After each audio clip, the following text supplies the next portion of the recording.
Hi, I'm out in the RM of Brokenhead. I'm here with Andrew Duick of Circle A Ag. Andrew, you've invented something out here. We met at an Ag West workshop back in the spring. Tell me what you have on this Terragator.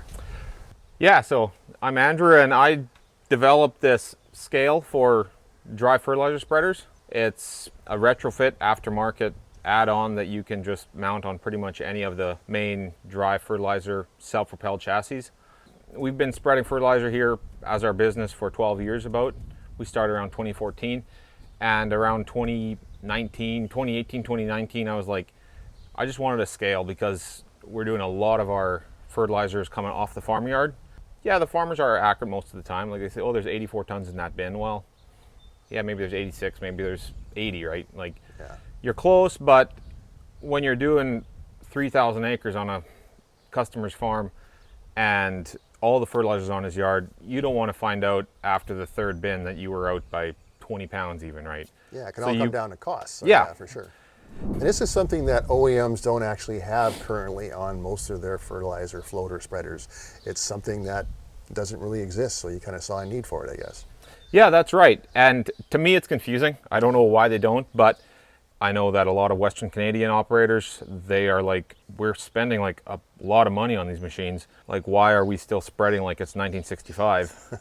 Like, we're in the 21st century. Like, yeah. Come on, we've got technology, your air seeders, Salford pull types, they all have scales, but for some reason, these machines that are way more expensive and do the same job, and we're now talking about nitrogen at $1,000 a ton, yeah, or 800 to 1,000, you know, like, we're not talking about cheap stuff. We need to have accuracy and quality in our spread job. Whether you're a farmer and it's your own machine on your farm, you don't want to overapply, or a custom applicator where these machines depreciate at, you know, a couple $100 an hour. You don't want to be ever having a field where you're running around after the field's done for another 10, 15 minutes, putting hours on the machine while you're trying to get rid of some extra fertilizer. You want to be done on your last pass, be empty, hit the road. At the end of the day, you'll get another 80 acres done. Either you're home with your family at 30 minutes earlier, or you've just made another couple $100. Right. So tell me a little bit about the technology. So you have a bar that's installed here on a mount. How does that information get to the operator?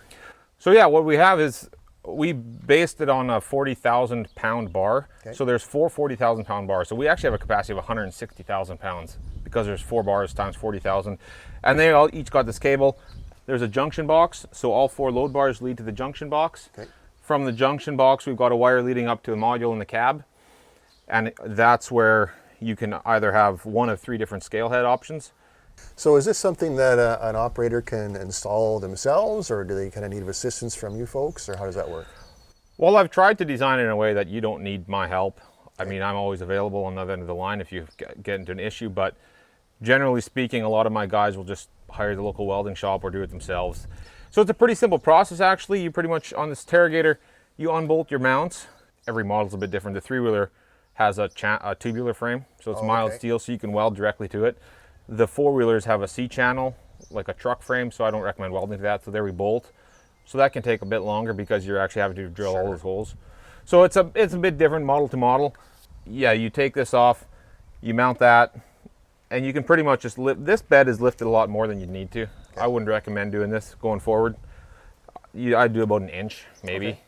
All these beds, they come with a buffer bar in here, a buffer piece of wood or rubber block in here. So what I'll recommend is you just actually mount the scale as it's sitting, and then you just jack the bed up, remove that bar, and now you're suspended and you're sitting on the load bars. As long as it's the same all the way around and all 4 load bars have equal weight, are sitting firmly, squarely on the mounts. Well, thanks for your time, Andrew, having me out at your farm. Is there anything you wanted to mention I didn't ask you about today? Well, yeah, we're also doing some sales of a GPS system, and we were one of the lead dealers in Canada. We're probably number 2 or 3.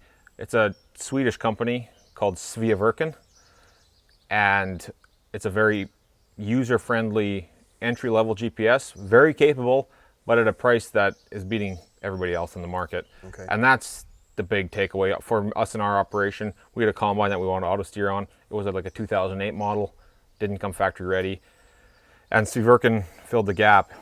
Our starting price is about $7,850 Canadian, which is like ridiculous for what we're used to paying. Okay. What the big companies, Raven, Trimble, you know, they're all charging way up there. Okay. And our entry price is around $7,850, and so we're trying to get the word out there that it's a reputable company and that there's dealers out here supporting the local farmers. Good stuff. Thanks for your time, Andrew. Pleasure meeting you again. Yeah, thank you.